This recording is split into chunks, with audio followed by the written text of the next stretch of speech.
I'm now going to talk about how to write the last section of the personal project report, which is reflection. So in this section, this is probably going to require using quite a lot of your word count, because you need to be really specific in what you're reflecting on.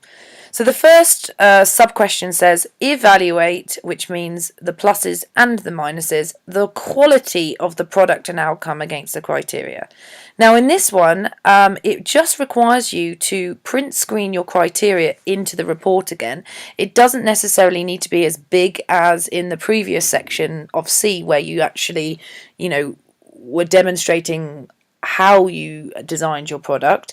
In this section, what you need to do is then evaluate by creating text boxes and annotating around your criteria to show and to grade yourself against your criteria, how you've achieved what you've achieved. You may want to think about thoughtful examples and possible improvements. So be honest and be critical about yourself. You may say, I didn't quite reach the top level for this particular aspect because I didn't quite include glossy photographs. I ended up having to only photocopy the images, and therefore this would put me maybe more in the 4 band. Remember, this evaluation is, you're not being graded on this, you're being graded on the quality of your evaluation. So although it's almost like a self-reflection tool, it's getting you to pick up on the fact that the things that you've done well and the things that you would need to do to improve it. Again, in this section, it would be really wise to include the feedback sheets from the exhibition, because you can print screen examples of feedback where it justifies where you've given yourself a top grade. You can say, and this was fully supported in this comment I got at the exhibition. So it's another form of evidence for you. The second aspect of reflection is reflecting on how your project has extended your knowledge and understanding of the topic and of the global context. There's 2 parts to this. Now, in your introduction, you had to talk about what your baseline knowledge was and what your prior knowledge was. So in this section, you're saying, how did you go from your baseline knowledge to what you know now? And you need to make sure that you write an in-depth and thoughtful reflection of how you've extended your own personal knowledge and understanding. So from your research, what did you learn and how did that move you forward? And have you got examples of the growth that you made throughout the project?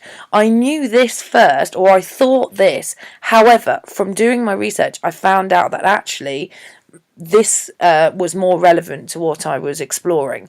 So again, it's about reflecting on how you know a lot more now about the subject-specific aspects of your project than you did at the beginning. The second part of it then, again, is going back to this global context. It's writing an in-depth and thoughtful reflection of how the project has extended your understanding of the global context.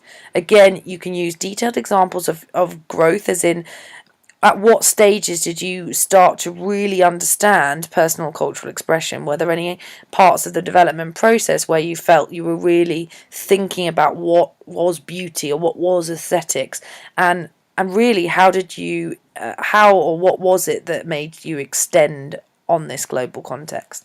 This is a little bit tricky, but you just have to do your best to think about what it was and how you've improved on it, and be honest. And the final part of the reflection section is really about how you have developed as a learner. So you want to think about the skills that you've developed. Now, we've mentioned ATLs in different sections, so don't repeat yourself, but think about what were the things that you generally were very strong at, and what were the things were you not so good at. And be specific. I wasn't very good at time managing. I found that I was missing deadlines. However, towards the middle phases, I improved this by using time planners, by setting myself goals, etc., etc. Again, it's about specific examples, not a lot of waffle. You may want to think about the learner profile characteristics that you developed. So were you a particular inquirer? Did you really risk take through the process? Have a look at the learner profile traits and maybe pick some of those out. Or, as I mentioned before, you can just talk about general ATL skills that you were really strong at. Did you really excel at communication? Did you struggle really badly in the research phase? Did that hinder or help your project? So again, it's about being concise with your language, truly reflective and critical, a critical friend to yourself about how you could have improved that. I'm now just going to talk about the actual criteria. So when you hand your report in, your supervisor is simply going to go through each of the criterion strands which match the different sections in your report, as you can see. They will then decide on a grade, an assessment level per criteria. So it might be that you get a 4 for your goal, but you identify good prior learning and you might get a 5, and then they might decide that actually your researching skills are up in the 5-6 band as well. You will then get out of those 3 a most appropriate level, which will probably be, if it was a 3, a 5 and a 6, it will be in the 5-6 band. Okay, and therefore that for criterion A you will get that 1 grade. That will be repeated in B, in C and in D. Then the cumulation will be translated into a grading system. So your supervisor will grade you on the 4 criterion.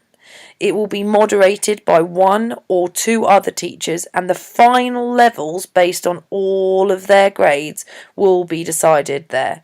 And when you add up the 4 criterion, you get a score, and that will then translate to your MYP internal personal project grade.